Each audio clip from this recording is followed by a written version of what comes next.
So I'm sure most of you have seen the video of an XIX player hitting camps for KvK points a couple of KvKs ago. And because of that, many people have arrived at the conclusion that the majority of XIX's KvK points are fraudulent and that they're mostly cheaters. But this narrative is simply not true. One player trying to buff up his points to get respect in the guild is not representative of the whole guild's points, and it's kind of an insult to the amount of effort that XIX and their family guilds and even NPS now put into KvK. Now, I can see why people not in the family can easily arrive at the conclusion that most of the points are obtained fraudulently based on just the sheer number of points they score every KvK. And if you see a video like that where an XIX player is hitting camps, it kind of does confirm your suspicions. Before I joined XRX, I used to look at the KvK scores they get, and I assumed that they were cheating, because how could one guild, especially a guild that wasn't particularly big at the time, able to bring in billions and billions of points like that? So today in this video, I'm going to explain to you the process of how XIX and their family guilds are able to get such huge KvK scores, and it's actually perfectly reasonable once you know what happens. The first step in this process is the kingdom selection, which is very, very important because the kingdom that you're in and the kingdoms you get paired with will determine the maximum amount of points that you'll be able to score during that KvK. The guild splits into several groups, and they'll each go to kingdoms that have neighbours with high levels of activity rates, because, as you know, in KvK you're most likely to be matched up with your closest kingdom number neighbours, so it helps if these kingdoms have a lot of active players in them and easy targets. By doing this, XIX broaden the amount of points that are available for them to score, which is why people saying things like, how is it possible to get that many points in one KvK is just simply not applicable to this situation, because instead of 3 kingdoms that you can get points in, XIX can have 6 or even 9 kingdoms in total, full of targets for them to score points from. So now we're going to go over how Basil is able to score 2 billion points and how Kuba can score 1.4 billion KvK points. So right now you're watching Basil soloing a random 600 million mite target. He will shortly be joined by Kuba and Full Smile. If you want to score over 1 billion points in KvK, the best way to do this is just by soloing big targets, because like a target with, let's say, 10 or 20 million troops, it might have a couple million T4 and the rest of that is T2. You can get a lot of points from that, and this is in the target kingdom as well, so every single point they get from this target is doubled.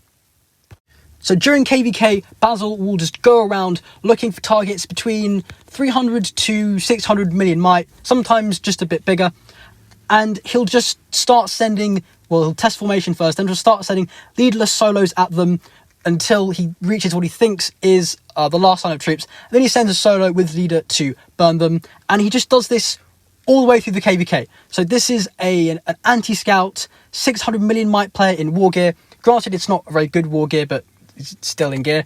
Every 3 hours when the target kingdom changes over, Basil will just go to the new kingdom and just do the same thing again. He'll just find random anti-targets and solo them until they burn or port away. And in case you think they're cheating by buying the accounts and placing them in these neighbouring kingdoms purposefully to zero them for the points, I can assure you that is not true, because for every successful solo zero they get, there are normally like 2 to 4 others that have failed. The target has come online and ported away, or healed and changed gear. And these guys won't just go for targets who they think are most likely to be offline. They will literally go for anything. Even targets sitting in the province who have troops and forts, they will just port around them, and Basil will start soloing, and just to see on the off chance if this guy is offline, because Basil builds a crazy amount of troops before KvK just to lose them in solos.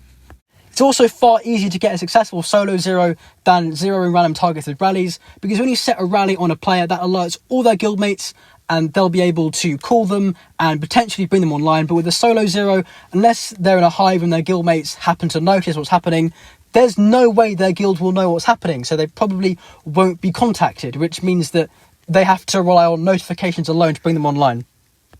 So yeah, a significant majority of XIX's KvK points are simply down to Basil and Cuba soloing random targets for the whole 23.5 hours.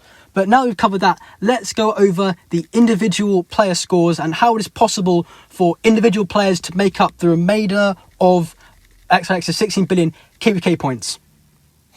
We're going to take a quick break from the soloing action to go through the whole guild's individual players' points, which was done after the event. And as you can see, almost half the guild has scored over 100 million points. But how is this possible? Well, I hate to break it to you guys, but scoring a high number of KvK points from solos isn't actually as hard as you might think it is. Your KvK score directly correlates with how much effort you are willing to put into the event. Let's take me, for example. If you've been watching my channel for a long time, you will know that I love KvK, and when I go ham in a KvK, I can get a lot of points. Even last year when I had my purple geared account, which didn't really have great stats, I could still easily bring in 80 million points in a Hunter's KvK just through solos, because solos are where the points are at. If you're joining rallies and rallying targets, because the points will be split depending on how much troops you have in the rally, you don't really get many points from rally filling. But if you're soloing targets, particularly online targets that come into your kingdom, then you can bring in tens of millions or even hundreds of millions of points that way. So my score for this KvK was 214 million points, which is a new personal best for me. 160 million of those points were from solos, and the last 50 million were from sitting on forts at the end of KvK. Now, that put me in rank 18 in my KvK bracket out of 3 kingdoms. But ranked in my kingdom for might, I am 1,441st. Now, for this KvK, NPS split and a portion of our players went to INS's kingdom. Now, even though most of INS's players are much bigger than me, they didn't really do much this KvK. They just kind of sat on forts for the whole event and rallied some players, but they weren't soloing targets like I was, which is why, even though I'm so small, I can easily outscore most of their players, because it's about the amount of effort I'm putting in.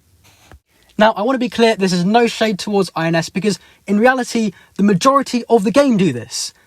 There are only a few guilds that will actually put the necessary amount of effort into KvK to get hundreds of millions of points per player and achieve billions in total. And it just so happens that the majority of these guilds that are willing to put the effort in are Russian guilds, which is why you continuously see Russian guilds, particularly XIX family, at the top of the rankings for KvK. And that's because they're just really aggressive players, and that's why I liked spending time in XRX so much. And most English guilds, for example, don't really do that much in KvK.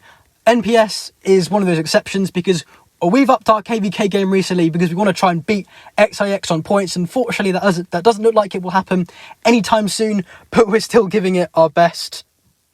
And when I say not really doing much, I don't mean sitting on forts for literally the entire event like most Chinese guilds do, because let's face it, I've never seen a high-scoring Chinese guild in KvK before. But like most English guilds, especially the big ones, will be rallying targets all the way through KvK, but that's not enough to get the high points that Russian guilds are getting in these events. And if you want to actually see this high point scoring gameplay, then all you have to do is go onto my channel, click the KvK playlist and scroll down until you find the XRX KvK videos, and you can just watch as dozens of players will just gangbang. I'm not sure if I can say that word without getting demonetized. It's gangbang these solo targets that come into the kingdom and are in fury. Literally, to get hundreds of millions of points, all you have to do is just sit in your own kingdom and wait for the targets to come to you. If 500 million might, purple geared Ryan, using an account with stats that don't even go above 580%, can get 80 million KvK points, then almost anyone can. It's not that difficult. It just requires effort. And XIX is a guild full of players who are willing to put that effort in. Like literally, when I was in XRX, these guys literally hoard troops just to kill them in this event to get points. In terms of losses, I lost about 55 million might to get that 160 million solo points that I got this time. And if you build more troops and you've got better gear, or you're willing to lose more troops, then you've got a higher range of targets that you can solo. Generally, I don't really solo above 300 million might, because that's when I start really getting capped. But if you've got like full mythic gear like some of these guys do, then you can very easily solo targets up to 400 mil, because if they're in Fury, you can just rally the targets to release if they do cap you, and if it turns out to be a rally trap and they can eat those rallies, then you just buy your leader back with gems or gold and continue soloing again. So yeah, in conclusion, 99% of XIX players don't and have never needed to cheat to get their points, and I hope this video has helped you understand why it is possible for a guild like XIX to bring in that many points, and how you by yourself could easily get 100 to 200 million points per KvK, depending obviously on what kingdom you get on matchup. I'll be posting the first solo video from my KvK tomorrow. But yeah, until then, thanks for watching and bye for now.